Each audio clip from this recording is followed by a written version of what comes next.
এই পিচ্ছি চা, তুমি কি চা বিক্রি করো? তুমি চা বিক্রি করে যত টাকা পাইবা এখানে আসো, এর চেয়ে তোমাকে আমি বাড়াই টাকা দেবো আজকে। চুপচাপ বসে থাকো। হ্যাঁ, তুমি শেষ করে আমার সাথে দেখা করবে। এদিকে আসো, স্টেজে আসো। আল্লাহ তাআলা দেখেন এই ছোট্ট বয়সে আল্লাহ তাআলা তাকে কি পরীক্ষা নিচ্ছেন। আল্লাহ, যারা দুর্নীতি করে, চুরি করে, রাষ্ট্রের টাকা লোপাট করে, তারপরে আপনার রাষ্ট্রের টাকা পাচার করে বিদেশে বেগম পাড়া তৈরি করে, ওই সকল জানোয়ারদের থেকে এরকম একটা শিশুর দাম আল্লাহর কাছে অনেক বেশি। আপনারা কিন্তু এই যে পাঞ্জাবি পরা এই ছেলেটাকে আনেন এদিকে, বা তুলে ফেলেন। এই যে এদিকে আসো ভাইয়া, তুমি এদিকে আসো, এদিকে আসো, এদিকে আসো। দেখেন এই যে একটা ছোট্ট ছেলে, সে এখানে কি করছে? চা বিক্রি করতেছে। আল্লাহ, এই যে তার টুপি মাথায়, পাঞ্জাবি মাথায়, এই বয়সে যে পরিশ্রম করতে পারছে, তার পরিবারের হাল ধরতে পারছে, এই ছেলে যখন বড় হবে, এদেরকে যদি নেতৃত্বে বসান, এ ধরনের পাঞ্জাবি টুপিওয়ালাদেরকে যদি নেতৃত্ব বসান, আপনার রাষ্ট্রের বিলিয়ন বিলিয়ন ডলার বিদেশে পাচার করবে না। আসসালামু আলাইকুম ওয়া রাহমাতুল্লাহি ওয়া বারাকাতুহু। আলহামদুলিল্লাহ, আলহামদুলিল্লাহি রাব্বিল আলামিন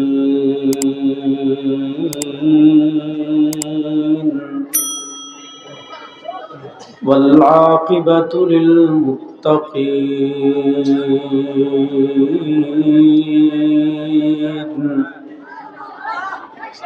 والصلاة والسلام على أشرف الأنبياء والمرسلين وعلى آله وأصحابه أجمعين.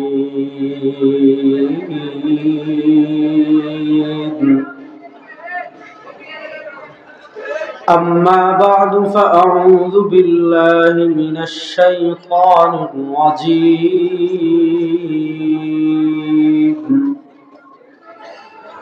بسم الله الرحمن الرحيم. فاسألوا أهل الذكر إن كنتم لا تعلمون. بارك الله لنا ولكم في القرآن العظيم، ونفعنا وإياكم بالآيات والذكر الحكيم. وقال رسول الله صلى الله عليه وسلم: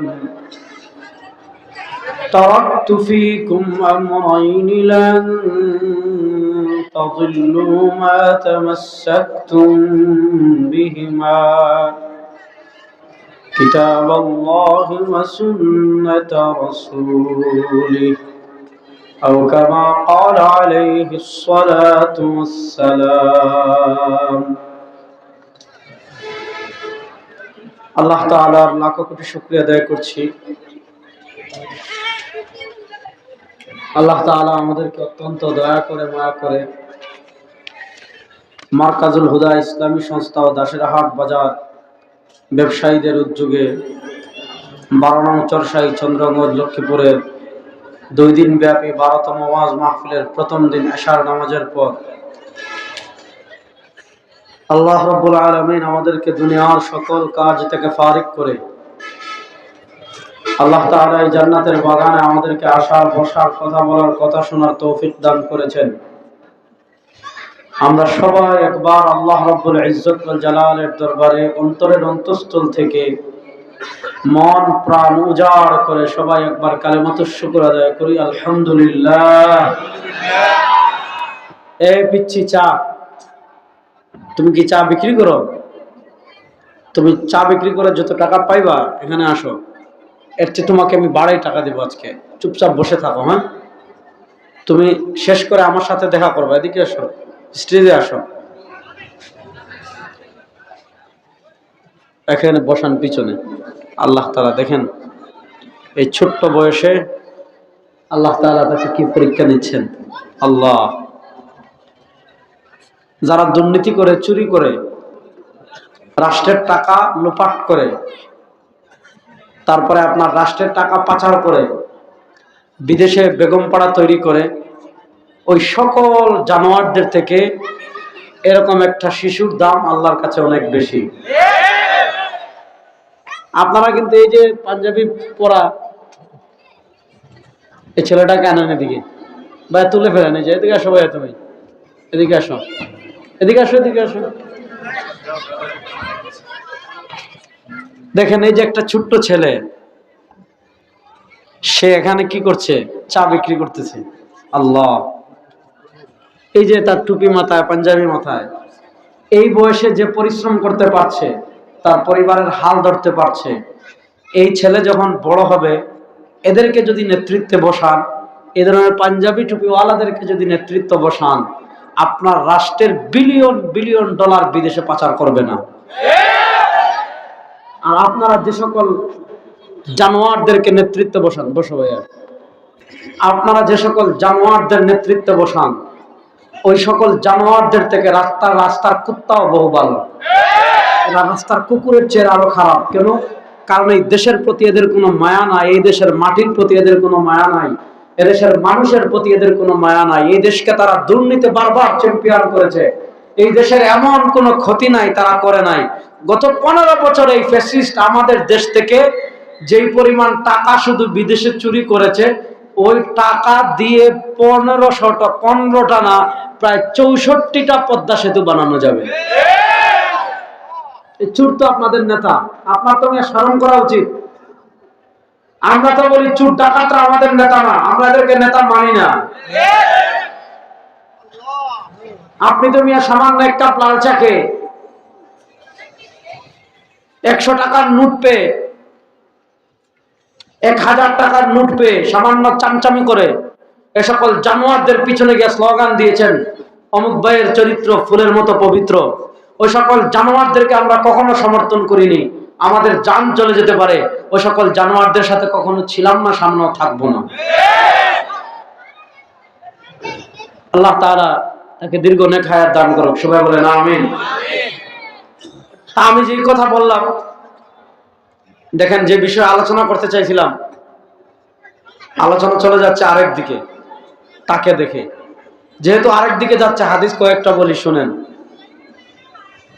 একটা প্রসিদ্ধ হাদিস বলি, তারপর আরেকটা হাদিস বলবো, ভালো করে শুনেন। হাদিসে জিবরিল নামে একটা প্রসিদ্ধ হাদিস আমরা সবাই জানি। হযরত জিবরিল আমিন আলাইহিস সালাম মানুষের আকৃতি ধরে নবী আকরাম সাল্লাল্লাহু আলাইহি ওয়াসাল্লামের কাছে এসেছিলেন। কেন? সাহাবীরা সাধারণত নবী আকরাম সাল্লাল্লাহু আলাইহি ওয়াসাল্লামকে প্রশ্ন করতেন না। কেন করতেন না?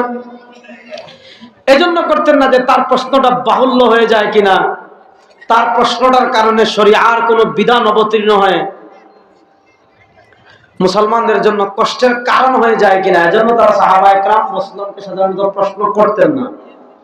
তো জিবরিল আমিন আলাইহিস সালাম কখনো কখনো মানুষের সুরত ধরে, আকৃতি ধরে এসে প্রশ্ন করতেন। জিবরিল আমিন আলাইহিস সালাতু ওয়াস সালাম একদিন আসতেন, সাধারণত তিনি দাহিয়া কালবি রাদিয়াল্লাহু তাআলা আকৃতি ধরে আসতেন। একদিন আসছেন এক মরুভূমির এক ব্যক্তি, চুল এবড়ো তেবড়ো, সাইরা রাস, ধুলোমলিন চেহারা, এরকম আকৃতি ধরে তিনি রাসূলুল্লাহ সাল্লাল্লাহু আলাইহি ওয়াসাল্লামকে কয়েকটা প্রশ্ন করেছিলেন সাহাবায়ে কেরামকে শেখানোর জন্য। তার ভিতরে একটা গুরুত্বপূর্ণ প্রশ্ন ছিল, আখবিরনি আনিস সাআহ, ইয়া রাসূলুল্লাহ আপনি আমাকে কিয়ামত সম্পর্কে বলেন, কিয়ামত সম্পর্কে জানান। নবী করিম সাল্লাল্লাহু আলাইহি ওয়াসাল্লাম জবাব দিয়েছেন, মাল মাসউল আলাম মিনাস সাইল, যে তুমি যাকে জিজ্ঞেস করছো, যে জিজ্ঞেস করছে সে যার কাছে জিজ্ঞেস করছে তার থেকে বেশি জানে।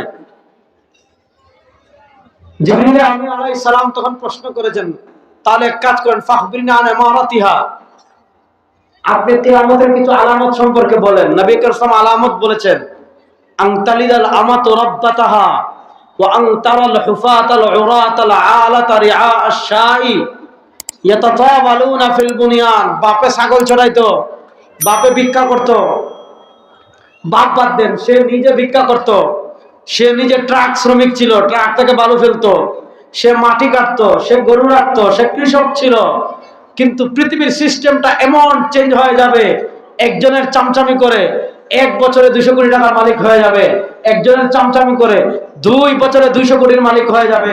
আপনারা দেখেছেন আমাদের দেশের কাঁঠাল রানী যিনি ভারতে পালিয়ে গিয়েছেন, সেই কাঁঠাল রানীর এক পিয়ন ছিল, তিনি নিজেই বলেছেন কাঁঠাল রানী দিল্লির দেবার দাসী যে আমাদের দেশ ছেড়ে পলায়ন করেছে, তার এক পিয়ন নিজে স্বীকারোক্তি দিয়ে গিয়েছে। এক পিয়ন সে চা বিক্রি করতো নোয়াখালীতে, চাট খেলে না, কি বিক্রি করতো? কথা বোঝেন, চা বিক্রি করতো। এই যে চা বিক্রি করা কখনো কোনো খারাপ না, এটা খুব ভালো কাজ। চা বিক্রি করা কখনো খারাপ না, খুবই ভালো কাজ। তাহলে একটা চা বিক্রেতা, রাসূল সাল্লাল্লাহু আলাইহি ওয়াসাল্লাম বলেছেন হুফাতাল উরাতাল আলা রিআ আশ-শাইয়াতাতাওয়ালুনা ফিল বুনিয়ান, এই ধরনের চা বিক্রেতারা, এই ধরনের বদমাশরা, এই ধরনের দুষ্ট লোকরা, এই ধরনের চোররা, এই ধরনের ডাকাতরা, এই ধরনের টাকা পাচারকারীরা, এই ধরনের দুর্নীতিবাজরা, যারা আল্লাহকে ভয় করে না, যারা জান্নাত বিশ্বাস করে না, যারা জাহান্নামের আযাবকে ভয় করে না, যারা আল্লাহর আযাবকে ভয় করে না, এই ধরনের সন্ত্রাসী বদমাশ যারা আছে, যখন দেখবেন 1, 2, 3, 4 বছরে 100 কোটি টাকার মালিক হয়ে যাচ্ছে, গুলশানের রাজনীতির আলাদিনের চেরাগ পেয়ে গুলশানে প্লট তৈরি করছে আর বিশাল বিশাল বিশাল বিশাল বিল্ডিং বানাচ্ছে, নবী করিম সাল্লাল্লাহু আলাইহি ওয়াসাল্লাম বলে এটা একটা কিয়ামতের আলামত। আমাদের বাংলাদেশের কথিত রাজনীতি মানে কিয়ামত। তার দুলাভাই আওয়ামী লীগের কোন নেতার 5-8 গোলাম, উদাহরণস্বরূপ মনে করেন তার কোন দুলাভাই আওয়ামী লীগের 5-8 গোলাম। এখন দেখা যাচ্ছে দুলাভাই 5-8 গোলাম হওয়ার কারণে দুলাভাই শালা, ওই তার দুলাভাই যেহেতু চামচামি করে, দুলাভাইয়ের পাওয়ার দেখিয়ে শালাও দেখা যায় চাঁদাবাজি করে, শালাও দেখা যায় দুর্নীতি করে, শালারাও দেখা যায় টেন্ডারবাজি করে, শালাও দেখা যায় এলাকায় পাওয়ার দেখায়। আছে না নাই? গত 15 বছর দেখেন নাই? দেখেছেন। এটা হলো আমাদের দেশের যে রাজনীতি, আমাদের দেশের রাজনীতির যে কালচার। আপনি দেখেন নূর হোসেন, একজন যে নারায়ণগঞ্জের আলোচিত 7 খুনের অন্যতম আসামি নূর হোসেন, সে কি ছিল? কাঁচপুরে যখন ট্রলার এসে নদীর ঘাটে ঘাট দিত বালি নিয়ে, কথা বুঝেন যুবকরা, ট্রলার এসে যখন বালির ঘাটে ঘাট দিত বালু খালাস করার জন্য, মাল খালাস করার জন্য, নূর হোসেন একজন বালির ট্রাক শ্রমিক ছিল। ট্রাকে ইট উঠাতো, ট্রাক থেকে পাথর নামাতো, ট্রাকে বালি উঠাতো, সে একজন ট্রাকের শ্রমিক ছিল। কিন্তু দেখা যাচ্ছে শামীম ওসমানের একটু ছোঁয়া পেয়ে তার অবস্থা কি হয়ে গিয়েছে? হাজার হাজার কোটি টাকার মালিক হয়ে গিয়েছে। সামান্য একটা ছাত্রলীগের জেলা পদ পেয়েছে ফরিদপুরের একজন, পত্রিকা নিউজ করেছে যে একজন জেলা সভাপতি ফরিদপুরের, বাংলাদেশ থেকে সে 2000 কোটি টাকা পাচার করেছে, 2000 কোটি টাকা। এখন আপনি চিন্তা করেন, যে রাজনীতি তাকে টাকা পাচার করতে শেখায়, যে রাজনীতি তাকে দরবেশ বানিয়ে দেয়। দেখেন আমাদের বাংলাদেশে এমন বহু দরবেশ পাবেন, এক দরবেশ পুরা শেয়ার বাজার খেয়ে ফেলছে, আরেক দরবেশ আপনার পুরা ইসলামী ব্যাংক খেয়ে ফেলেছে, আরেক দরবেশ এক এক ব্যাংক খেয়ে ফেলেছে। কি সুন্দর দাড়ি, কি সুন্দর দাড়ি। আবার আমাদেরকে উনি সহিহ হাদিস শিখান। কি শিখান? সহিহ হাদিস। আবার বলেন যে সহিহ হাদিসে কোনো সমস্যা নাই, কোরআনে নাকি কিছু সমস্যা আছে। এই যুবকরা, গত 52 বছরের যে ট্র্যাডিশনাল রাজনীতি আপনারা দেখেছেন, যেই রাজনীতি চুট তৈরি করে, যেই রাজনীতি ডাকাত তৈরি করে, যেই রাজনীতি এরকম দরবেশ তৈরি করে, যেই রাজনীতি টাকার কমিট তৈরি করে, যেই রাজনীতি স্বৈরাচার তৈরি করে, যেই রাজনীতি দুঃশাসক তৈরি করে, যেই রাজনীতি দালাল তৈরি করে, যেই রাজনীতি এই দেশের মানচিত্রকে হুমকির মুখে ফেলে, যেই রাজনীতি এই দেশকে ভারতের হাতে বিক্রি করে দেওয়ার ষড়যন্ত্র করে, যে রাজনীতি এই দেশ থেকে ইসলামকে মাইনাস করার ষড়যন্ত্র করে, যে রাজনীতি এই দেশকে ভারতের অঙ্গরাজ্য বানানোর ষড়যন্ত্র করে, ওই পরিবর্তিত বাংলাদেশে সেই ভারতের গোলামের রাজনীতি আমরা আর দেখতে চাই না, চাই না, চাই না। নারায়ে তাকবীর, নারায়ে তাকবীর, আল্লাহু আকবার। ভারতের জওয়ানেরা দুনিয়ার মুসলিম এক হয়ে করো, নারায়ে তাকবীর। আমরা দেখেন আমাদের রাজনীতির ট্র্যাডিশনাল ধারাটা দেখেন গত 52 বছরে, খুব মনোযোগ দিয়ে বুঝেন। চোর ডাকাত হয়, ডাকাত সন্ত্রাস হয়, সন্ত্রাস দরবেশ হয়, দরবেশ মাফিয়া হয়। কথা বলেন, চোর কি হয়? ডাকাত হয়। ডাকাত কি হয়? সন্ত্রাস। সন্ত্রাস কি হয়? দরবেশ। দরবেশ কি হয়? মাফিয়া। আপনি চিন্তা করেন, এই একটা ছোট্ট দেশ, এই ছোট্ট দেশ থেকে যদি বিলিয়ন বিলিয়ন শুনেন, আল্লাহ যে আমাদের রাষ্ট্রটা টিকিয়ে রাখছে শুধুমাত্র সাধারণ মুসলমান, তাদের দোয়া এবং তাদের দেশপ্রেমিক মানুষ। বিদেশ থেকে যেই পরিমাণ রেমিটেন্স আমাদের দেশে আসে আপনি চিন্তা করতে পারবেন না। প্রবাস থেকে প্রত্যেক দিনে প্রত্যেক মাসে যেই পরিমাণ রেমিটেন্স আমাদের দেশে আসে, এবং আমাদের দেশে যে গার্মেন্ট শিল্প আসে বিদেশ পোশাক রফতানি করে, এই শ্রমিকদের কারণে এবং প্রবাসী ভাইদের কারণে দেশটা আল্লাহর রহমতে টিকে আছে। নচেত এরকম একটা ছোট রাষ্ট্রে এই পরিমাণ দুর্নীতি, এই পরিমাণ চুরি, এই পরিমাণ ডাকাতি, একদম A to Z, top to bottom, একদম শেখ হাসিনা থেকে শুরু একদম পাড়ার সিটকে আওয়ামী লীগের নেতা পর্যন্ত, এদের প্রত্যেকটাই চুর, প্রত্যেকটাই ডাকাত এই দেশে। কথাটা খুব ভালো করে বুঝেন।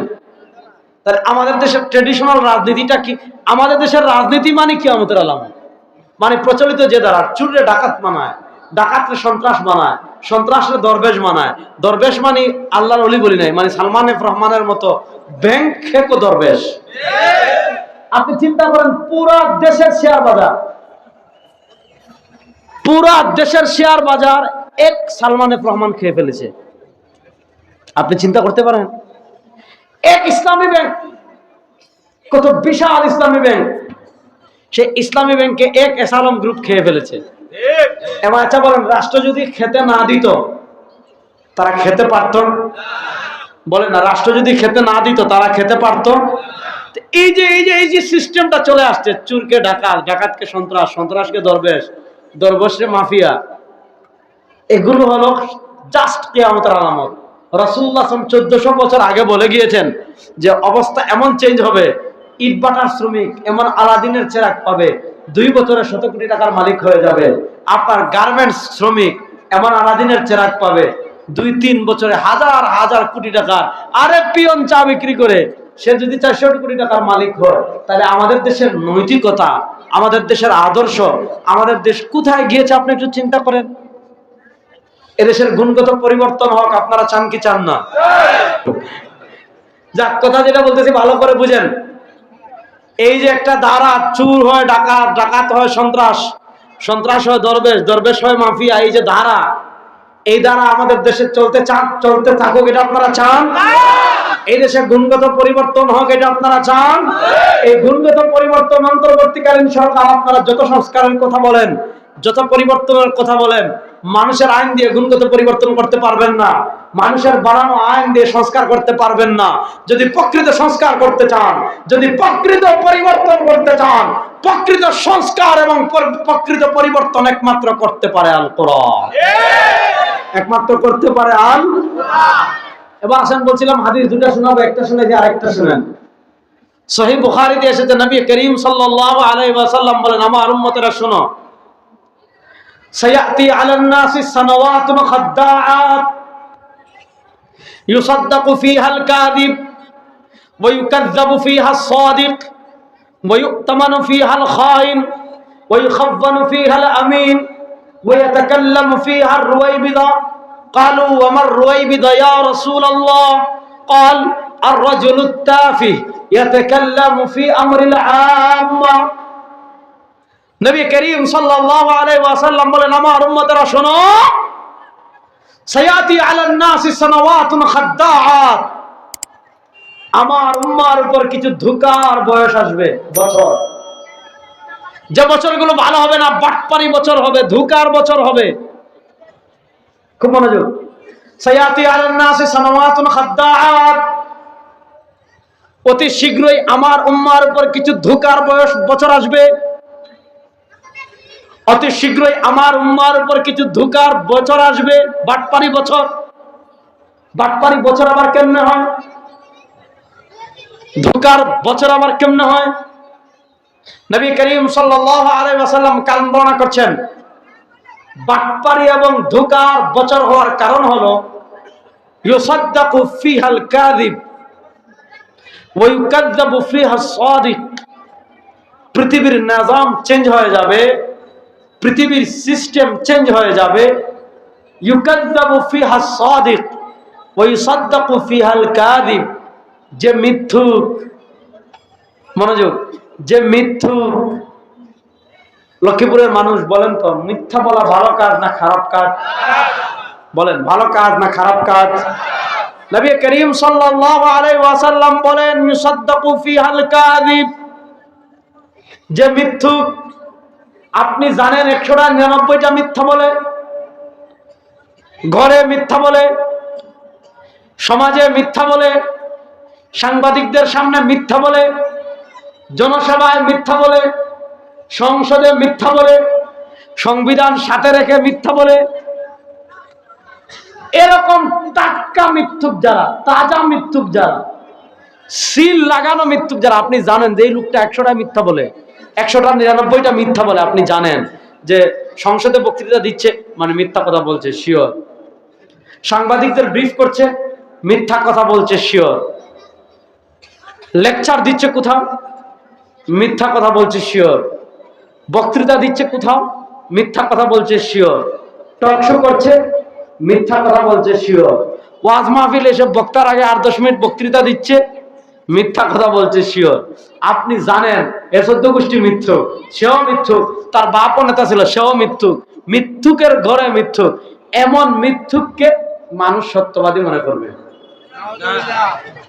ধোঁকার বয়সটা কেমন, বছরটা কেমন হয় বুঝেন। ইউসাদ্দাকু ফিহাল কাযিব, মিথ্যাবাদীকে মানুষ সত্যবাদী মনে করবে। ওয়া ইউসাদ্দাকু ফিহাল কাযিব, মিথ্যাবাদীকে মানুষ সত্যবাদী মনে করবে, আর সত্যবাদীকে মানুষ মিথ্যাবাদী মনে করবে। অর্থাৎ পৃথিবীর নিজাম চেঞ্জ হয়ে যাবে, পৃথিবীর সিস্টেম পরিবর্তন হয়ে যাবে। মিথ্যাবাদীকে মানুষ সত্যবাদী মনে করবে, সত্যবাদীকে মানুষ মিথ্যাবাদী মনে করবে।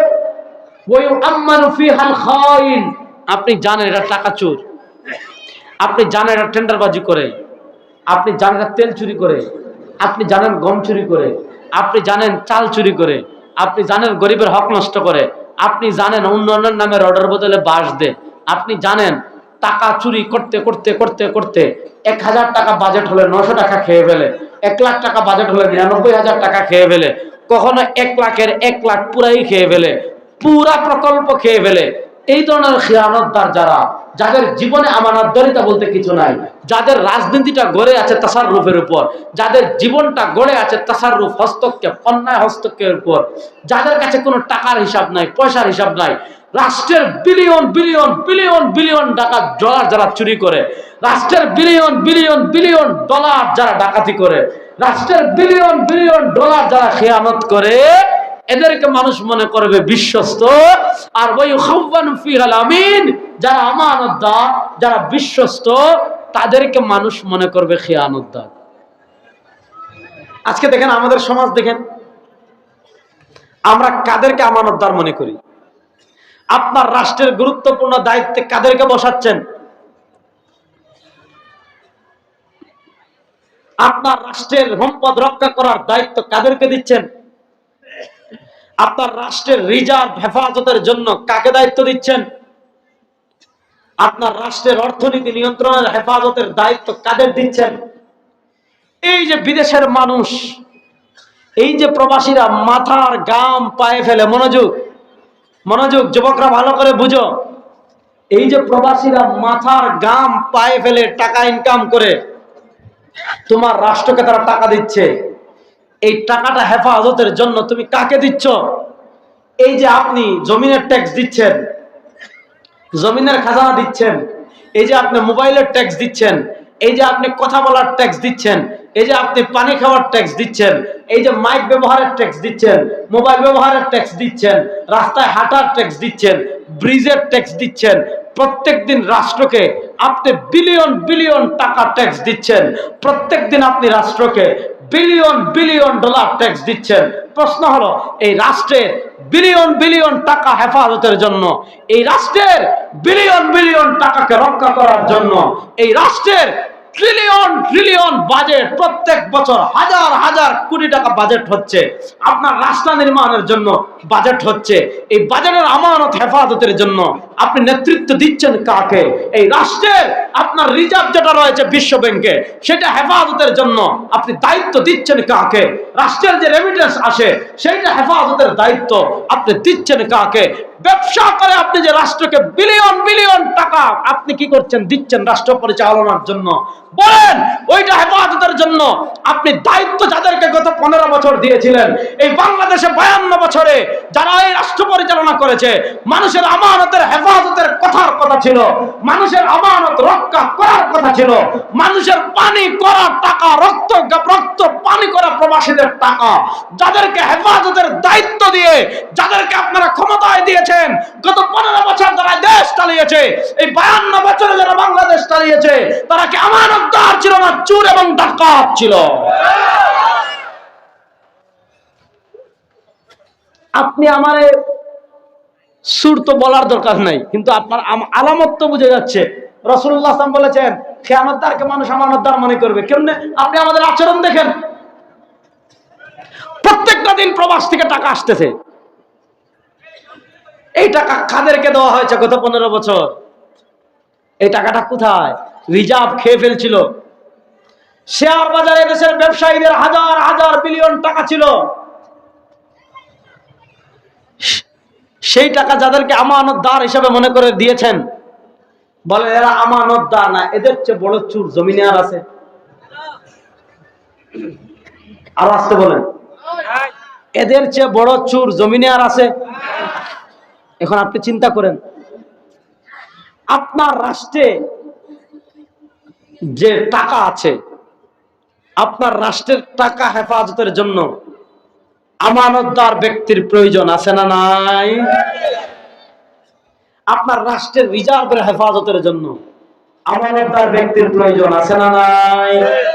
আপনার রাষ্ট্রের প্রবাসীরা, আপনি ট্যাক্স দিচ্ছেন, প্রবাসীরা টাকা দিচ্ছে, রাষ্ট্রের আর্ন হচ্ছে, রাষ্ট্র আস্তে আস্তে আস্তে আস্তে রিজার্ভ বাড়তেছে। এই যে টাকাটা বাড়তেছে, এটা যাতে কেউ খেয়ানত করতে না পারে, এটা যাতে কেউ চুরি করতে না পারে। আপনি দেখেন আমাদের টাকাটা কি পরিমাণ গত 15 বছরে নষ্ট হয়েছে। এটা শুধু বোঝার জন্য এতটুকু বুঝেন, গত 15 বছরে শুধু শেখ মুজিবের মূর্তি বানানোর জন্য 400 কোটি টাকা বের হয়েছে। আবার বুঝেন যুবকরা, বুঝেন, মাথায় খেলা কথাটা মাথায় লাগাবেন। এ মূর্তি বানানো হালাল না হারাম? আর আসতে বল, আপনারা এখন তো আওয়ামী লীগ নেই, ভয় পান কেন? আরে আওয়ামী লীগের আমলে তো ভয় পাই নাই, আর এখন রয়েছে। এই মূর্তি বানানো হালাল না হারাম? কেউ যদি মূর্তি বানানোকে হালাল মনে করে, সে মুসলমান না কাফের? জোরে বলেন। মূর্তি থাকবে মন্দিরে, মূর্তি থাকবে কোথায়? রাস্তাঘাটে মূর্তি বানানো ইসলাম সমর্থন করে না। দেখেন আমাদের জাতির পিতা কে? আয় হায়, লক্ষ্মীপুরের মানুষ এখনো আওয়ামী লীগের ভয় পায়। তাহলে জুড়ে বলেন, আমাদের জাতির পিতা কে? কারো আব্বা আমাদের জাতির পিতা হতে পারে না, কোন স্বৈরাচার আমাদের জাতির পিতা হতে পারে না। আমাদের আকীদা জাতির পিতা মিল্লাত আবিকুম ইব্রাহিম, আমাদের জাতির পিতা ইব্রাহিম। ইব্রাহিমকে বাদ দিয়ে কাউকে আমরা জাতির পিতা মানি না, মানি না, মানি না।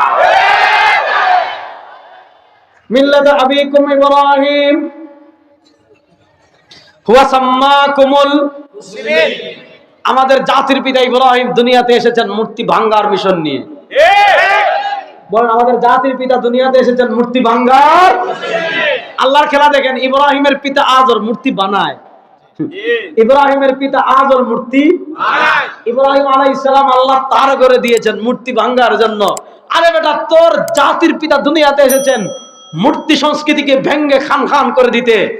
আমার নবী মক্কা বিজয়ের দিন আরবের কাফেররা ইব্রাহিমের মূর্তি কাবা করে বানিয়ে রেখেছিল। আমার নবী নিজের হাতে ইব্রাহিমের মূর্তি ভেঙ্গে দিয়েছেন। আমরা বলেছি আমার বাপের মূর্তি বানিয়ে রাস্তায় রাখবেন, ভেঙ্গে টুকরা টুকরা করে দিব। আপনার বাপেরটাও বানাবেন, সামর্থ্য থাকলে ভেঙ্গে টুকরা টুকরা করে দিব। আমাদের কথা মানেন নাই, আলেমদের কথা মানেন নাই, ইবনে শাইখুল হাদিসের কথা মানেন নাই, মুফতি ফয়জুল করিমের কথা মানেন নাই, আলেমদের কথা মানেন নাই। তখন আলেমদেরকে অত্যাচার করেছেন, জুলুম করেছেন, বন্দী করেছেন। বাংলার শ্রেষ্ঠ সন্তানদের, যারা এই দেশকে ভালোবাসে, যারা এই মাতৃভূমিকে ভালোবাসে, যারা ইসলামকে ভালোবাসে, আরে আমাদের যত ইসলামিক রাজনৈতিক নেতা আছে তাদের বিদেশে কার বেগম পাড়া আছে? চরমনার পিসাবের বিদেশে কোনো বাড়ি আছে?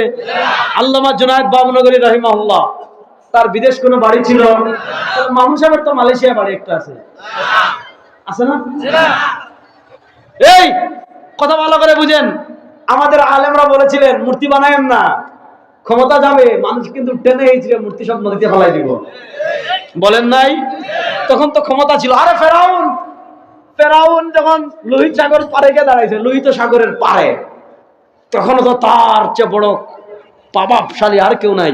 কিন্তু ফেরাউন জানতো না, কিছুক্ষণ পর লোহিত সাগরে তার ক্ষমতা শেষ।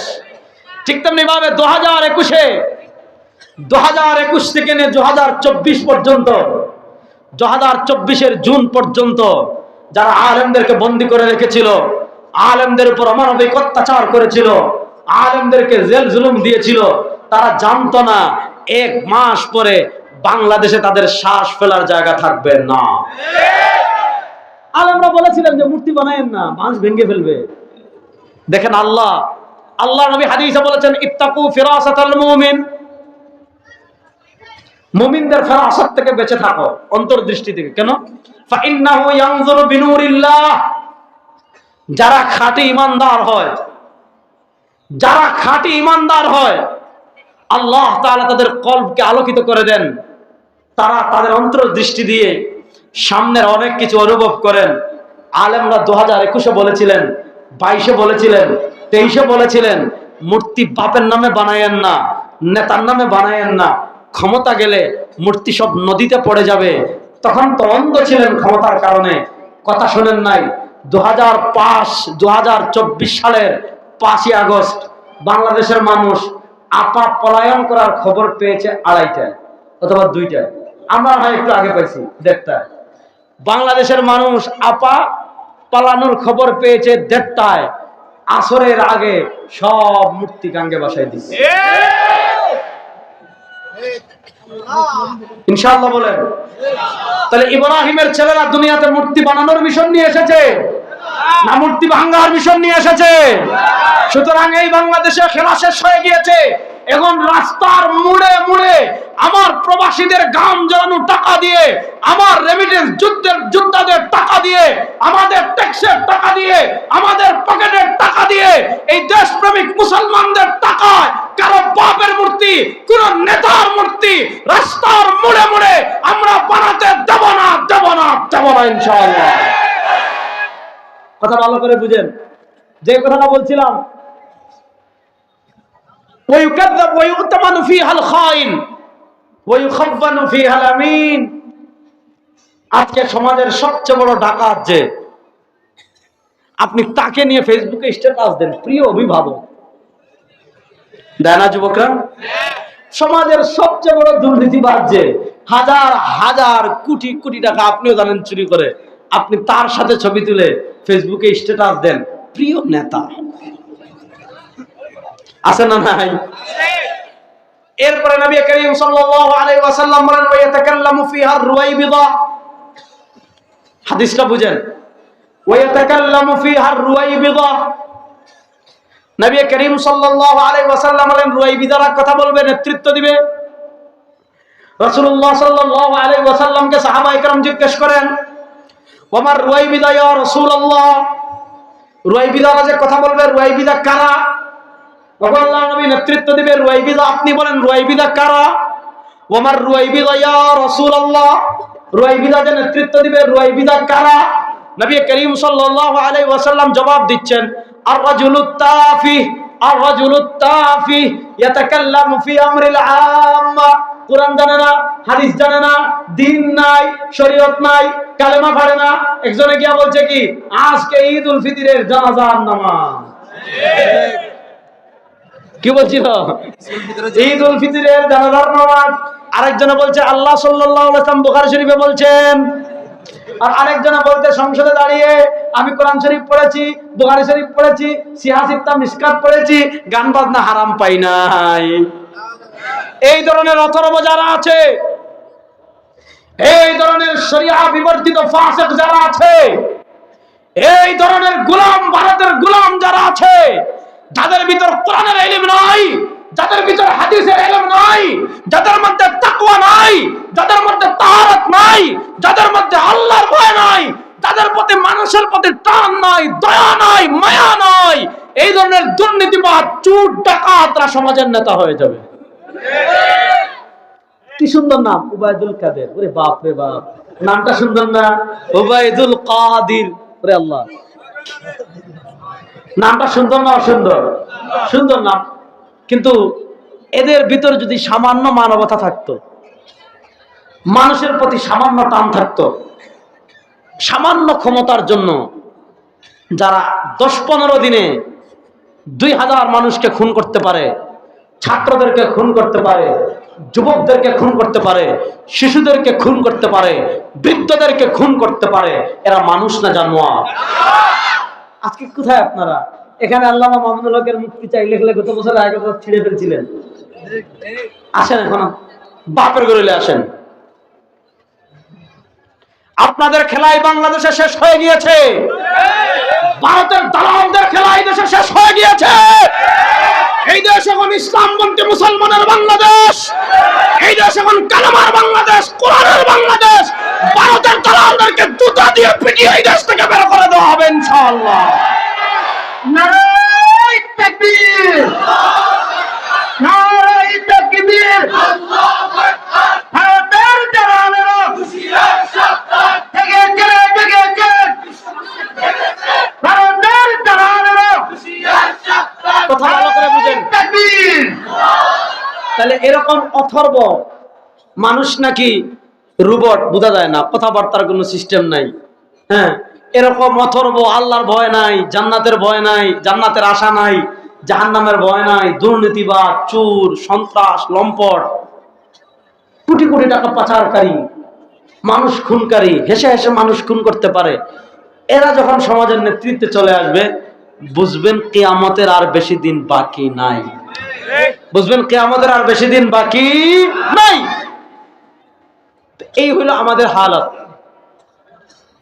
এই যে একটা ধারা আমাদের দেশে তৈরি হয়েছে, এই ধারাটা ভাঙুক আপনারা চান কি চান না? এই যুবকরা চাও কি চাও না? কারা কারা চান দেখে হাত তুলেন তো। এই ধারা ভাঙুক আমরা চাই কি চাই না? এই ধারা ভাঙতে হলে আমাদেরকে কি করতে হবে?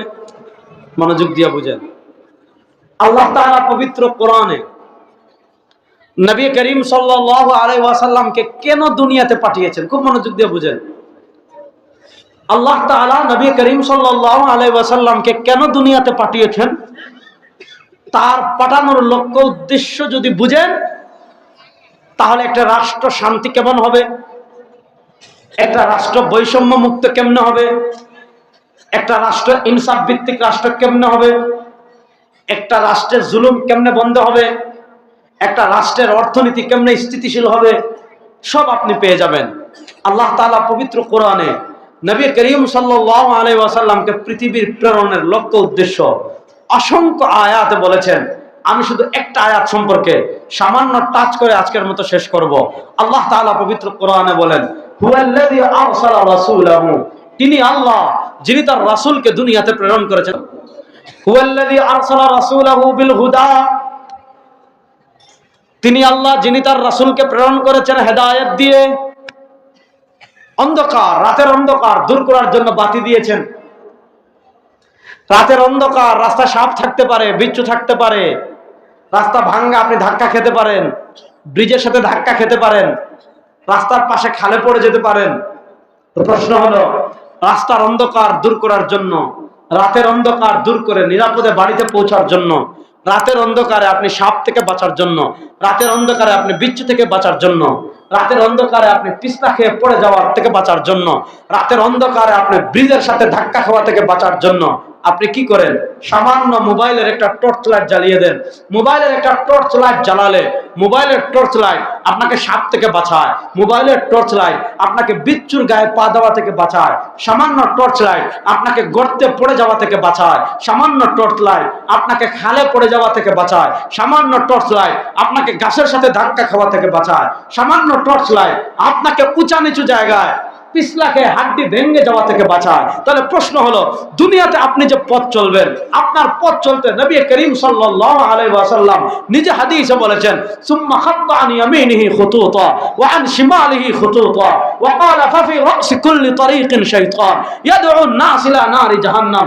দুনিয়াতে আপনি যখন পথ চলতে থাকবেন, দুনিয়াতে আপনি যখন চলতে থাকবেন, আপনার ডান শয়তান অন্ধকার করে আপনাকে জাহান্নামের দিকে ডাকতে থাকবে, আপনার বাম শয়তান অন্ধকার করে আপনাকে জাহান্নাম থেকে ডাকতে থাকবে। দুনিয়াতে আপনি আপনার ডান, আপনার বাম, আপনার সামন, আপনার পিছন, আপনি জান্নাতের পথে পথ চলতে থাকবেন, শয়তান অন্ধকার করে আপনাকে ডান দিক থেকে ফাফি রাসি কুল্লি তারিকিন শাইতান ইয়াদউ আন-নাস ইলা নারি জাহান্নাম, আপনাকে সহজ ইসলামের কথা বলে আপনাকে জাহান্নামের পথে ডাকবে, আপনাকে আধুনিক ইসলামের কথা বলে আপনাকে জাহান্নামের দিকে ডাকবে, আপনাকে মডার্ন ইসলামের কথা বলে আপনাকে জাহান্নামের দিকে ডাকবে, আপনাকে আধুনিক স্মার্ট ইসলামের কথা বলে আপনাকে জাহান্নামের দিকে ডাকবে, আপনাকে ডিজিটাল ইসলামের কথা বলে জাহান্নামের দিকে ডাকবে। প্রশ্ন হলো, দুনিয়ার অন্ধকার না হয় আপনি লাইট জ্বালিয়ে দূর করেছেন, দুনিয়ার অন্ধকার না হয় আপনি মোবাইল জ্বালিয়ে দূর করেছেন, দুনিয়ার অন্ধকার না হয় আপনি বিদ্যুৎ দিয়ে দূর করেছেন, দুনিয়ার অন্ধকার না হয় আপনি জেনারেটর দিয়ে দূর করেছেন, শয়তানের অন্ধকার আপনি মোবাইল দিয়ে দূর করতে পারবেন না, শয়তানের অন্ধকার আপনি বিদ্যুৎ দিয়ে দূর করতে পারবেন না, শয়তানের অন্ধকার আপনি জেনারেটর দিয়ে দূর করতে পারবেন না। আল্লাহ বলেন, হুয়াল্লাযী আরসালা রাসূলাহু বিল হুদা, আমি আল্লাহ তার রাসূলকে প্রেরণ করেছি হেদায়েত দিয়ে, আর আমার রাসূলকে দিয়েছি কোরআন, ফীহি হুদাম ওয়া নূর। আরে কোরআন হলো আলো, কোরআন হলো বাতি। দুনিয়ার অন্ধকার যেমন সামান্য মোবাইলের টর্চ লাইট জ্বালালে দূর হয়ে যায়, দুনিয়াতে আপনি জাহেলিয়াত দূর করতে চান, জুলুম দূর করতে চান, খুন দূর করতে চান, সন্ত্রাসী দূর করতে চান, অন্ধকার দূর করতে চান, আল্লাহ বলেন আমি দিয়েছি আলো। এই কোরআনের আলো যারা সংসদে জ্বালাবে, এই কোরআনের আলো যারা দেশে জ্বালাবে, এই কোরআনের আলো যারা অর্থনীতিতে জ্বালাবে, এই কোরআনের আলো যারা সংবিধানে জ্বালাবে, এই কোরআনের আলো যারা গোটা রাষ্ট্রে জ্বালিয়ে দিবে, কোরআন সব অন্ধকার দূর করে দিবে, কোরআন সব অন্ধকার দূর করে দিবে। হুয়াল্লাযী আরসালা রাসূলাহু বিল হুদা, তিনি আল্লাহ যিনি তার রাসূলকে প্রেরণ করেছেন হেদায়েত দিয়ে, আলো দিয়ে, পথ দিয়ে, আর কি দিয়ে পাঠিয়েছেন? ওয়াদিনিল হক, একটা সত্য ধর্ম দিয়ে। এখান থেকে একটা জিনিস প্রথমে বুঝেন, ইন্টারফেথ, ওয়াহদাতুল আদিয়ান, আন্তধর্ম, এগুলা সব ভণ্ডামি। পৃথিবীতে সত্য ধর্ম মাত্র একটা। জোরে বলেন যুবকরা, সত্য ধর্ম মাত্র একটা। হায় হায় হায়, পৃথিবীতে সত্য ধর্ম মাত্র একটা, সেটার নাম ইসলাম। বলেন আল কোরআন না, ধর্মের নাম, সেটার নাম ইসলাম। বলেন না, সেটার নাম। এখন পৃথিবীতে ধর্ম অসংখ্য আছে, শুনেন। হিন্দু ধর্ম আছে, তারা তাদের মতো ধর্ম পালন করবে, আমাদের কোনো বাধা নিষেধ নেই, আসেনি? আচ্ছা, 52 বছরের মুরব্বীরা বলেন যারা পাকিস্তান আমল পেয়েছেন, এই 52 বছরে হিন্দুরা তাদের পূজা পালন করবে, বাংলাদেশের মুসলমান কখনো বাধা দিয়েছে? আর আসতে বলেন, হিন্দুরা তাদের ধর্ম পালন করবে, মুসলমান কখনো বাধা দিয়েছে? পৃথিবীতে ধর্মীয় সম্প্রীতি বাংলাদেশের মতো কোথাও নাই। এটা বুঝতে হলে আপনি হাটাজারিতে যান, হাটাজারি মাদ্রাসার মসজিদের গম্বুজ আর হিন্দুদের মন্দিরের এই যে খাম্বা, দুটো একসাথে। এই 52 বছরে আপনি কখনো একটা প্রমাণ দেখাতে পারবেন না যে হাটাজারি মাদ্রাসায় হাজার হাজার ছাত্র, হেফাজতে ইসলামের উর্বর ভূমি, আল্লামা আহমদ শফি, আল্লামা জুনায়েদ বাবনগরী রাহিমাহুল্লাহর মতো ক্যারিশমাটিক ব্যক্তিত্ব যেখানে ছিলেন, হাটাজারি মাদ্রাসা থেকে একটা পাথর কেউ হিন্দুদের মন্দিরে মারছে এমন কোন রেকর্ড আছে? হিন্দুরা তাদের ধর্ম তারা পালন করবে, বৌদ্ধরা তাদের ধর্ম তারা পালন করবে, ইহুদিরা তাদের ধর্ম তারা তাদের মতো পালন করবে, কিন্তু সত্য ধর্ম মাত্র একটা। সত্য ধর্ম কয়টা? দেখেন বাংলাদেশের সাধারণ হিন্দু যারা আছে তারা তাদের ধর্ম পালন করবে, আমাদের কোনো আপত্তি নাই, কোনো বাধা নাই। তারা যদি নিরাপত্তাহীনতা ভোগে রাষ্ট্র তাদের নিরাপত্তা দিবে, তারা যদি কোনো সমস্যায় ভোগে বাংলাদেশের মানুষ তাদের নিরাপত্তা দিবে। কিন্তু সাধারণ হিন্দু আর ইসকন পার্থক্য আছে না নাই? সাধারণ হিন্দুরা এই দেশে থাকবে, তাদেরকে কেউ যদি আঘাত করে, আল্লাহ নবী বলেছেন মান আযা যিম্মিয়ান ফাকাদ আযানি, যদি কেউ সংখ্যালঘু যারা মুসলমান রাষ্ট্রে থাকে তাদেরকে কেউ যদি কষ্ট দেয় সে আমাকে কষ্ট দিয়েছে। মদিনার ইহুদিরা নবী করিম সাল্লাল্লাহু আলাইহি ওয়াসাল্লামকে কত জ্বালিয়েছে, আল্লাহ নবী তাদের নিরাপত্তা দিয়েছেন। বাংলাদেশে হিন্দুরা থাকবে, সাধারণ হিন্দুরা থাকবে, তাদের উপর কেউ যেন আঘাত করতে না পারে, তাদের ধর্মীয় অধিকার কেউ যেন ছিনিয়ে নিতে না পারে, তাদের মন্দিরকে কেউ যেন ধ্বংস করতে না পারে। এজন্য 5ই আগস্ট যখন ফ্যাসিস্ট আওয়ামী লীগের পতন হয়েছে, ফ্যাসিস্ট আওয়ামী লীগের পতনের পর নতুন করে কেউ যেন বাংলাদেশের সাম্প্রদায়িক দাঙ্গা তৈরি করতে না পারে, এজন্য দেশের ধর্মপ্রাণ মুসলমান মন্দির পাহারা দিয়েছিল, দেয় নাই? আজকে যে ভারতের সন্ত্রাসীরা, গোমূত্র পানকারীরা, যারা ধর্মীয় সম্প্রীতির ধর্মীয় মানে সংখ্যালঘুদের নিরাপত্তার কথা বলে আমাদের বাংলাদেশ হামলা মামলা দখল করার কথা বলছে, ফ্যাসিস্ট আওয়ামী লীগের আমলে সাতকে আওয়ামী লীগের গুন্ডারাই ধর্মীয় দাঙ্গা সৃষ্টি করার জন্য আমাদের হিন্দু পল্লীতে আগুন দিয়েছিল। বিবাড়িয়া নাসিরনগরে আওয়ামী লীগের গুন্ডারা হিন্দু পল্লীতে আগুন লাগিয়েছিল। আওয়ামী লীগের ছাত্রলীগের গুন্ডারা অভিজিৎ রায়কে প্রকাশ্যে হত্যা করেছিল। আওয়ামী লীগের গুন্ডারাই, আওয়ামী লীগের পুলিশ লীগই কি করেছিল? বিএনপির হিন্দু নেতা গয়েশ্বর চন্দ্র বাবুকে পিটিয়ে রাজপথে শোয়াই দিছিল। তখন তোমাদের হিন্দুদের ভালোবাসা কোথায় ছিল? কোথায় ছিল তখন? সুতরাং হিন্দুরা আমাদের দেশে থাকবে। ইসলাম কখনো ধর্ম সংখ্যালঘুদের অধিকারকে ক্ষুণ্ণ করে না। এই বেটা, ইসলাম যদি সংখ্যালঘুদের অধিকারকে ক্ষুণ্ণ করত, আজকে ভারতে হিন্দুরা ক্ষমতা আসার 80 বছর হয় নাই, এই ভারতে 700 বছর আমরা ছিলাম। আমাদের ধর্ম যদি হিন্দুদের মতো হইতো তাহলে প্রত্যেক দিন যদি এক একটা গুল্লি দেখা করতাম কালেমা পড়, ভারতে হিন্দু থাকতো?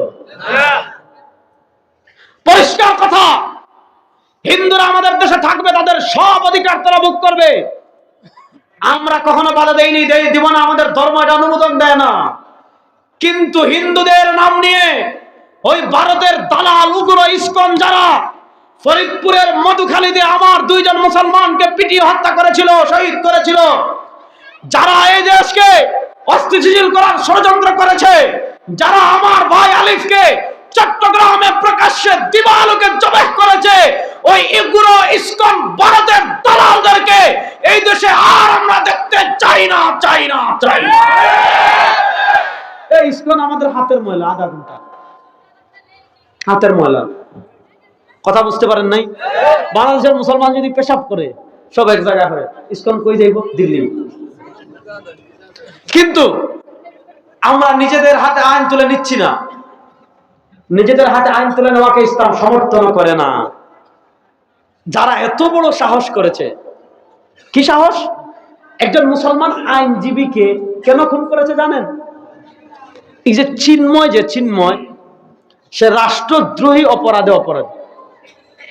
রাষ্ট্রদ্রোহী অপরাধ বুঝছেন? বাংলাদেশের পতাকার উপর গেরুয়া পতাকা উড়াই দিছে। তারপরে কি করেছে? এই দেশের মানে আওয়ামী লীগকে পুনর্বাসন করার জন্য নানা ষড়যন্ত্র, নানা টাকাকে সাম্প্রদায়িক দাঙ্গা লাগানোর সে নানা চিন্তা করেছে।